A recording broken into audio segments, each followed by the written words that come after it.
2 Korintus 5 ayat 17. Mari kita baca sama-sama dengan suara kuat sampai telinga saudara mendengar apa yang saudara ucapkan.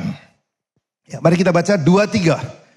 Jadi siapa yang ada di dalam Kristus, ia adalah ciptaan baru, yang lama sudah berlalu. Sesungguhnya yang baru sudah datang. Saudara, saya ingin sampaikan bahwa Paskah bukan cuma berita Yesus bangkit dan mengalahkan maut.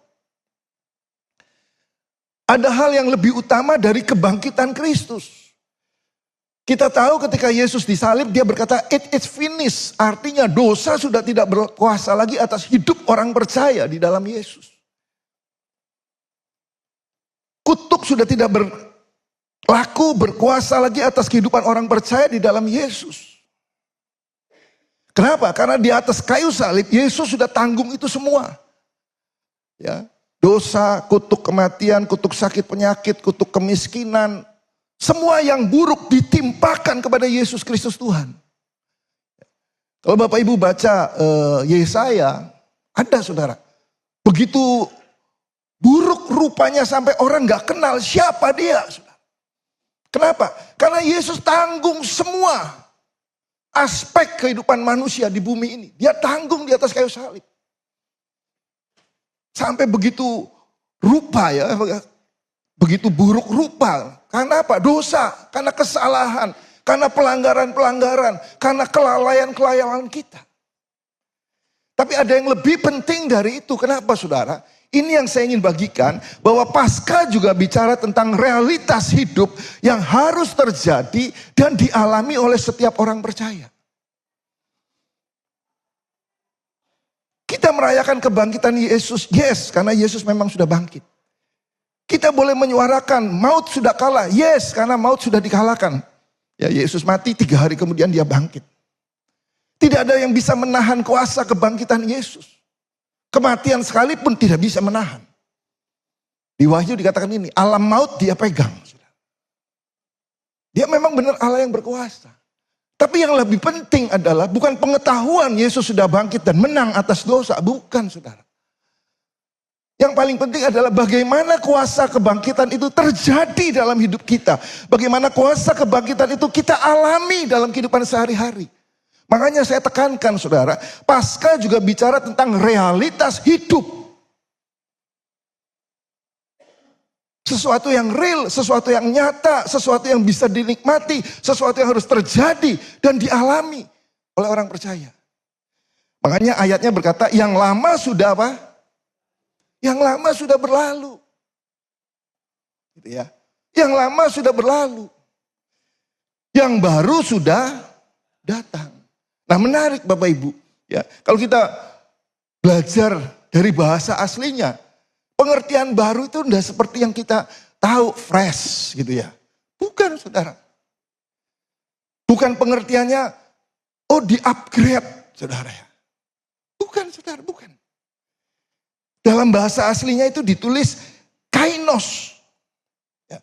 Yang lama sudah berlalu, yang kainos, yang baru, yang kainos sudah datang. Nah yang kainos, yang baru, menurut Alkitab, menurut Yesus, menurut firman Tuhan, itu apa? Saudara dan saya harus tahu. Ya. Nah, saudara artinya gini, baru dalam kualitas. Gitu, saudara. Ya, berbeda jenis barunya. Berbeda, saudara. Belum pernah ada sebelumnya, artinya bukan versi lama yang diperbaiki. Bukan saudara. Tapi benar-benar sesuatu yang berbeda. Yesus bangkit supaya yang lama berlalu, yang baru datang. Benar-benar baru, benar-benar yang belum pernah ada sebelumnya terjadi dalam hidup saudara. Jadi bukan gini saudara, bukan puji Tuhan sekarang saya lebih baik. Puji Tuhan saya sekarang lebih sabar. Puji Tuhan saya lebih kuat. Puji Tuhan saya lebih rohani. No. Bukan begitu saudara. Karena kalau pengertian kita barunya seperti itu, lambat laun. Orang gak bisa selamanya kuat, saudara. Orang gak bisa selamanya sabar. Ya Pak, ya saudara. Kan ada istilah, sabar itu ada batasnya, saudara. Nah, kainos ini yang dimaksud kainos adalah Anda jadi manusia dengan kualitas hidup yang baru. Itu saudara ya.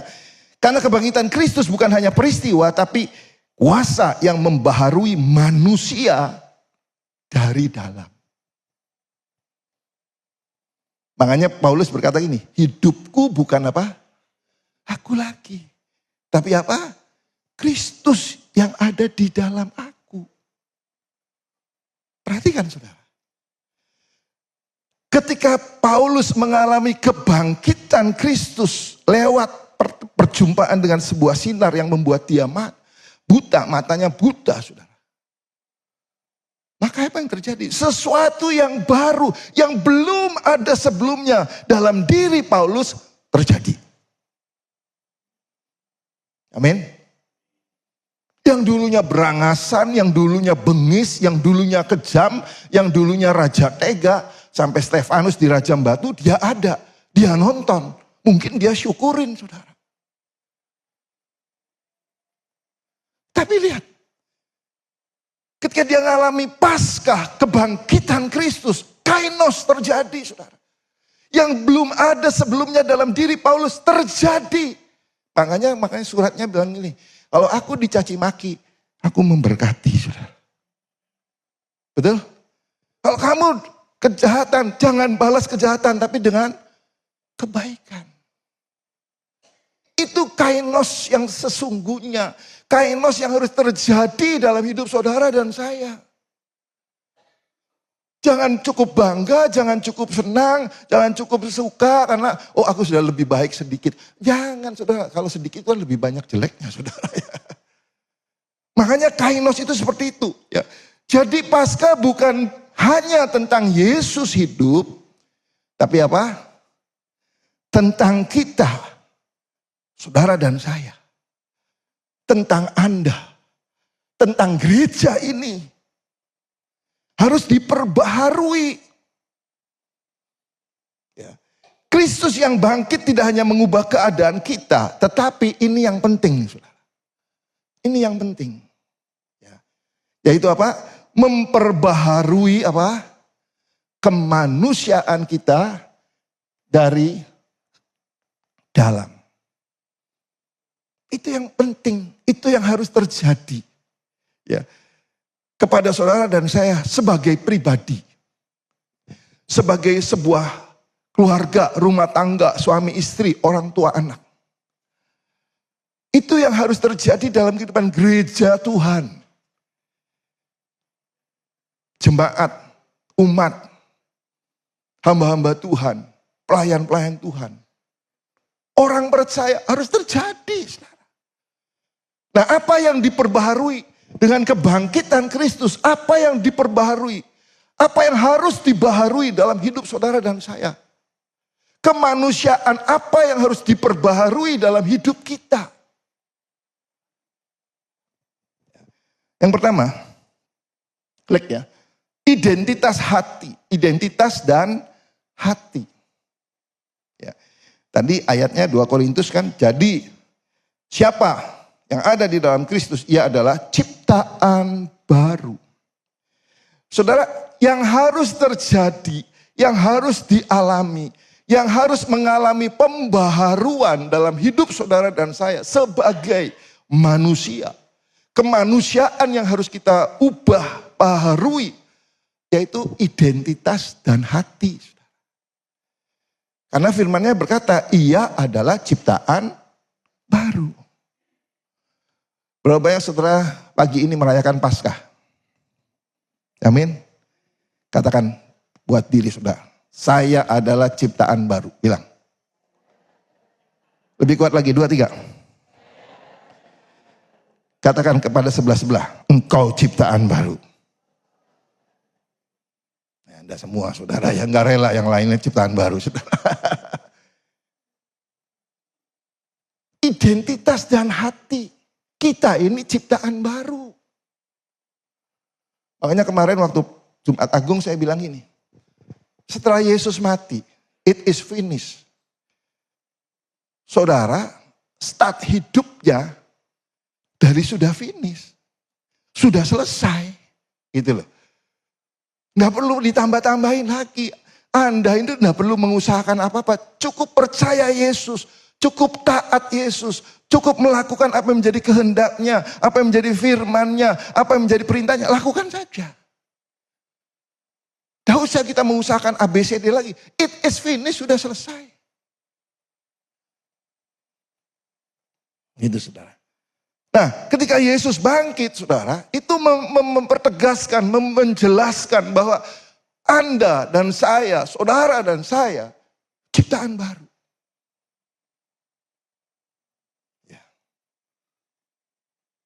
Memang saudara saya perlu sampaikan ya. Bukan berarti hidup langsung rapi. Hidup jadi baik, hidup jadi seperti yang kita harapkan, bukan saudara. Tapi kalau saudara mengerti paskah kebangkitan Kristus, maka ada sesuatu yang berbeda dalam dalam diri kita. Ada sesuatu yang berbeda, ada satu hal yang berubah pusatnya. Kalau dulu hidup kita karena validasi orang, karena label orang.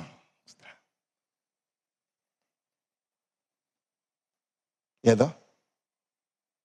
Mayoritas kebanyakan di antara kita ini hidup karena apa? Omongan orang. Orang gini, oh iya. Orang gini, lambat laun kita tidak sadar. Kita mengarah, kita mengerucut, kita mencoba. Di dalam Yesus ciptaan baru. Berulang kali saya bilang ini. Yohanes 8 itu. Wanita yang berzina. Orang-orang bilang gini, guru, orang ini zina. Hukum Taurat Musa, rajam, pakai batu, sampai mati. Labelnya, wanita berzina. Labelnya, wanita tidak benar. Lihat saudara, diperhadapkan kepada Yesus. Yesus tidak ikut-ikutan menjudgment, menvonis. Tapi Yesus juga tidak mengabaikan fakta bahwa memang orang ini berdosa. Saudara. Tapi dengar jawaban Yesus luar biasa. Nanti baca di rumah. Yesus bilang ini, pergilah, aku tidak menghukum kamu. Identitasnya dipulihkan saudara. Identitasnya dipulihkan. Ketika bangsa Israel diserbu oleh Filistin Amalek, saudara ya. Diserbu, ketakutan semua. Sampai Gideon peres anggur itu saudara. Sembunyi-sembunyi, takut. Ketakutan saudara, sembunyi-sembunyi. Perhatikan. Kuasa kebangkitan. Paskah harusnya memulihkan identitas kita. Memulihkan hati kita. Malaikat Allah datang kepada Gideon. Apa sapaannya? Hei kamu orang yang ketakutan. Gitu. Hei kamu orang yang pecundang, sembunyi-sembunyi. Gak berani ngadepin kenyataan. Malaikat berkata, baik saudara. Hai engkau pahlawan yang gagah berani.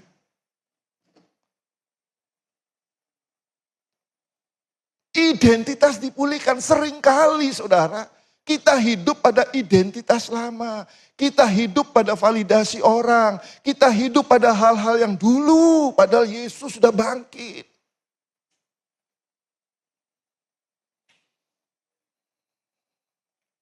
Perempuan yang di tepi sumur Samaria saudara.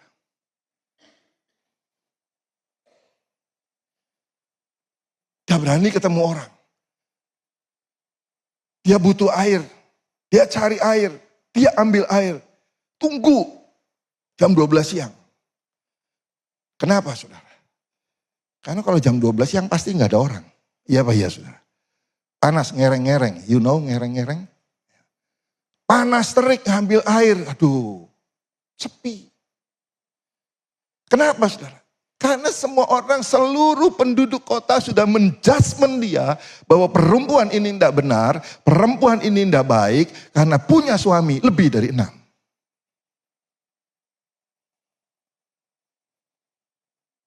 Tapi ketemu Yesus, berubah saudara.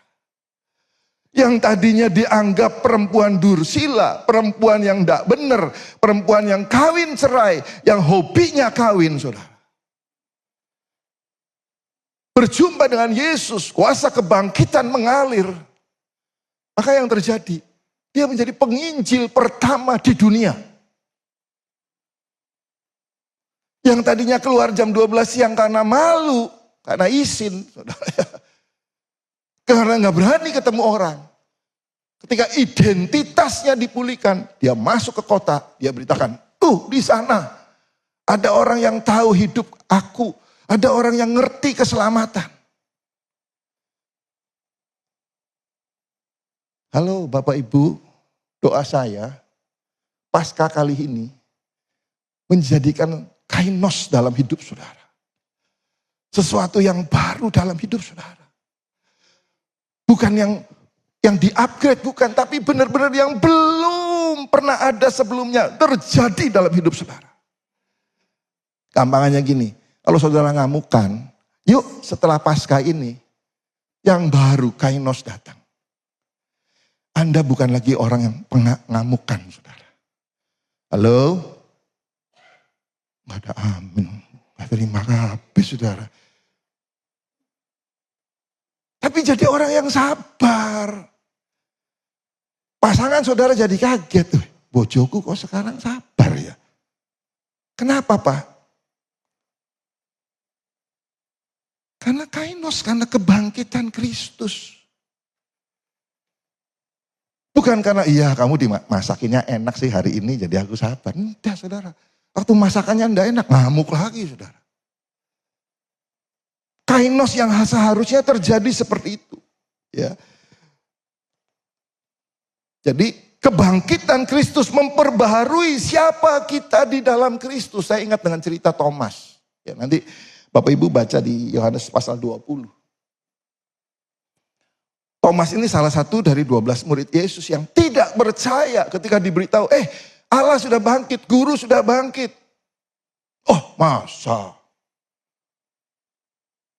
Mati kok bisa bangkit? Tunggu nanti. Sebelum aku mencucukkan jariku ke lubang yang berpaku. Sekali-kali aku tidak percaya. Sampai suatu saat di Yohanes 20. Yesus khusus. Oh luar biasa. Khusus datang, khusus menemui ke dalam kumpulan murid-murid. Saudara. Yesus enggak cari yang lain, dia langsung cari Thomas. Dia langsung berkata kepada Thomas, ini aku. Maka yang terjadi saudara, ketika Thomas diperhadapkan seperti itu, maka dia akan bilang gini, coba sebentar buka Yohanes 20 ayat 28.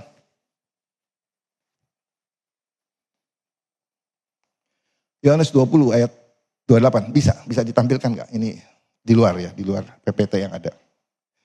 Yohanes 20 ayat 28. Kecil sekali ya. Nah ini ya. Ayo kita baca sama-sama, 2, 3. Thomas menjawab dia apa? Ya Tuhanku dan Allahku. Langsung identitasnya berubah. Dari orang yang ragu, dari orang yang gak percaya. Dia langsung bilang gini, ya Tuhanku dan Allahku. Saudara tahu apa yang terjadi dengan Thomas? Thomas pada akhirnya, dia menjadi martir. Saudara. Dia yang memenangkan India. Saudara. Dia mati di India, dia jadi martir di India. Saya mau kasih tahu saudara. Ketika kainos itu terjadi dalam hidup saudara dan saya. kita ini bukan sedikit kuat. Kuat. Makanya di surat Roma bilang gini, kamu lebih dari pemenang. Bukan sekedar pemenang, lebih dari pemenang. Kenapa? Karena kainos turun, ada, terjadi dalam hidup kita. Dan itu bukan kuat gagah kita, tapi karena kebangkitan dari Kristus Yesus Tuhan. Apalagi yang diperbaharui? Yang kedua adalah pola pikir dan reaksi. Yang lama sudah berlalu. Yang dibaharui dalam diri kemanusiaan kita adalah pola pikir. Pola pikir dan reaksi kita, saudara. Yang lama itu bukan cuma dosa, saudara. Ya. Tapi juga cara mikir yang negatif, negatif thinking terus, saudara. Apalagi, saudara, overthinking, berpikir lebih, dipikirkan terus.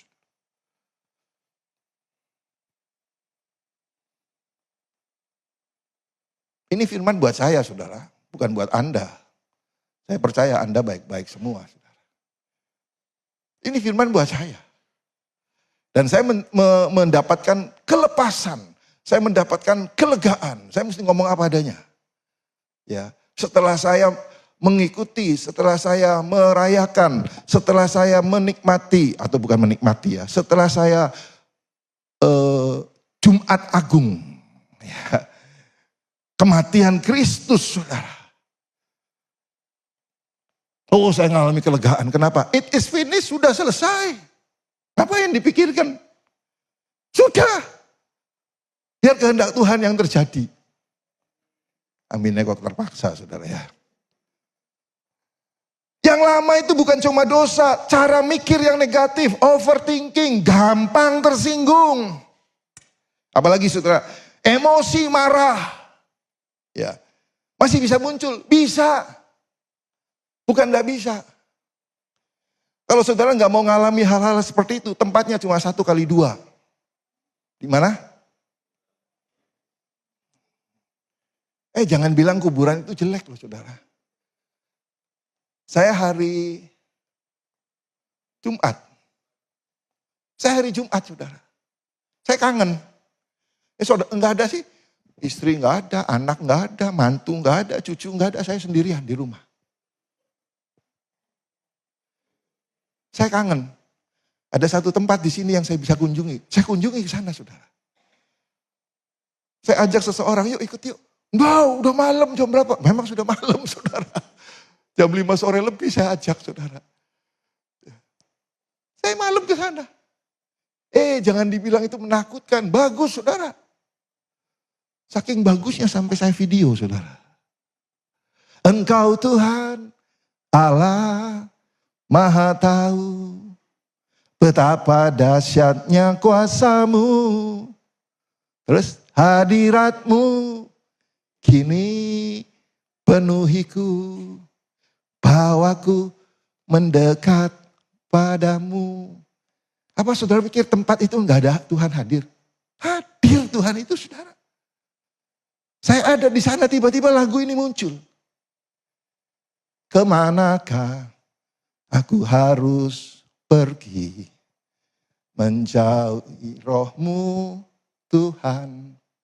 Ku berlari, mendaki ke langit, namun Engkau ada di sana. Bayu ini gak peka, saudara.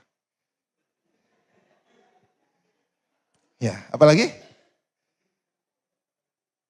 Apa lanjutannya? Sampai lali, saudara, gara-gara Bayu gak peka itu, saudara ya. Aku terbang dengan sayap fajar. Bumi, betul saudara ya. Namun tanganmu bawaku mendekat padamu. Sama-sama. Engkau Tuhan, Allah Maha. Betapa dahsyatnya kuasa-Mu, hadirat-Mu kini penuhiku dengan iman. Bawaku mendekat padamu.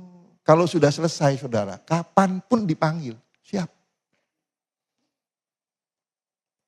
Persoalannya adalah, waktu yang ada, kita selesaikan tanggung jawab kita. Kita selesaikan apa yang menjadi tugas kita.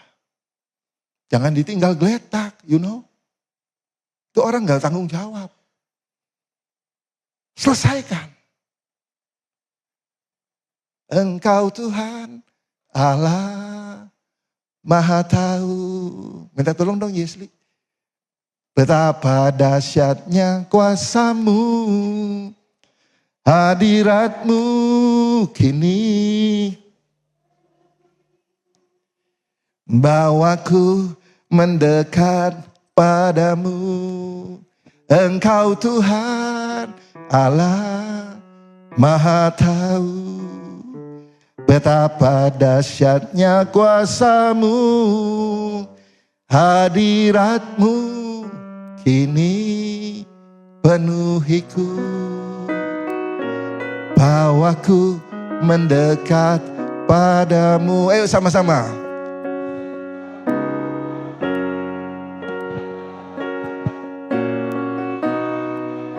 Amin. Yes Lord.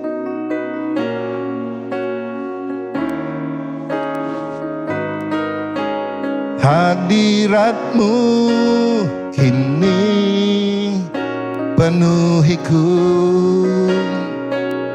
Bawaku mendekat padamu. Lebih sungguh katakan, Engkau Tuhan Allah Maha Tahu, betapa dahsyatnya kuasamu, hadiratmu kini penuhiku. Bawaku mendekat padamu. Thank you Yesli. Nanti siang makan dengan saya. Ada masakan khusus buat kamu. Bulani pergi sudah nyiapkan, tenang aja. Ini kesukaan Yesli.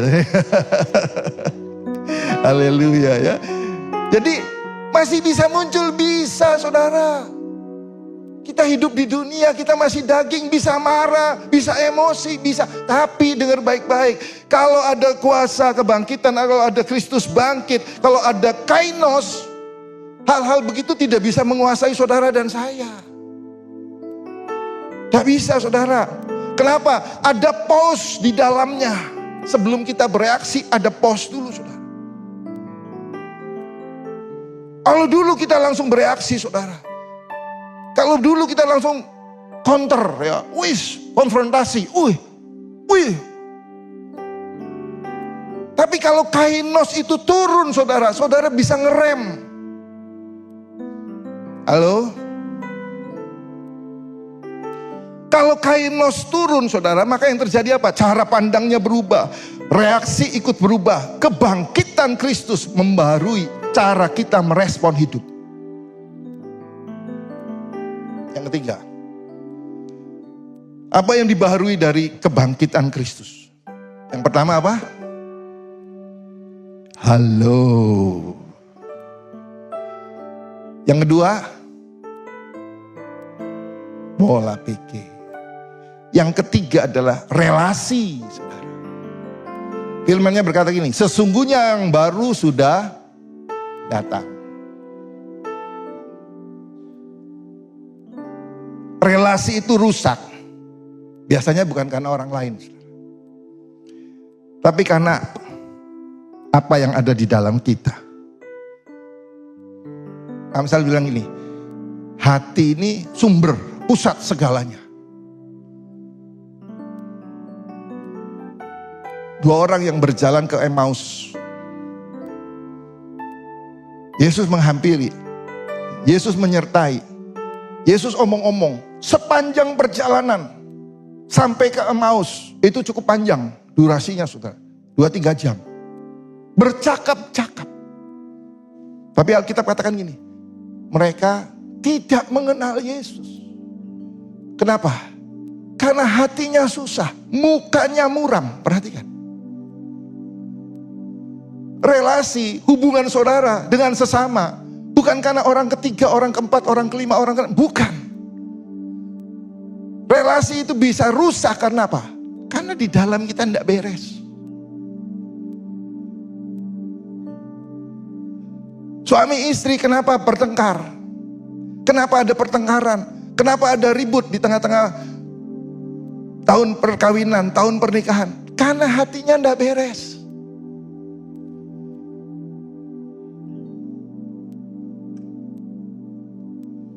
Akhirnya relasi jadi rusak.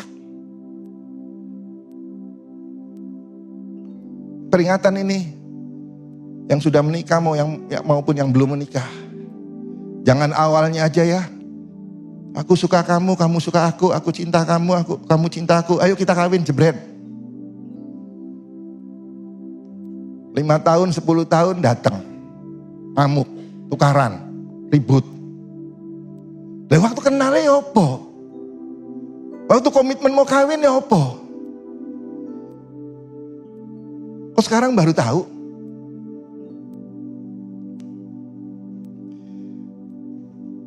Relasi itu biasanya rusak bukan karena orang lain, tapi karena apa yang ada di dalam kita. Dulu gampang kecewa, cepat menarik diri, hitung-hitungan. Sekarang setelah kainos, setelah Yesus bangkit, setelah Kristus bangkit, saudara harus mulai belajar mengerti, tidak buru-buru menjudgment, bisa tetap connect tanpa harus selalu sepakat. Pada dasarnya manusia itu diciptakan berbeda, saudara. Kita tidak bisa maksa, kamu harus sama dengan aku ya, kamu harus setuju dengan aku ya. Tidak bisa, saudara. Jangan lagi dengan orang lain. Pasangan suami istri, yang dua jadi satu, tetap ada perbedaan. Tetap tidak bisa maksa. Tapi yang penting adalah tetap connect tanpa harus selalu sepakat. Oke, dalam hal ini aku nggak setuju, aku nggak sepakat. Oke, tapi dalam hal lain kan tetap sepakat. Dalam hal lain kan kita tetap memuliakan Tuhan. Dalam hal lain kan kita tetap melakukan bagian kita, tugas kita, tanggung jawab kita. Kalau Anda pelayan Tuhan, bagian kita tetap melayani Tuhan.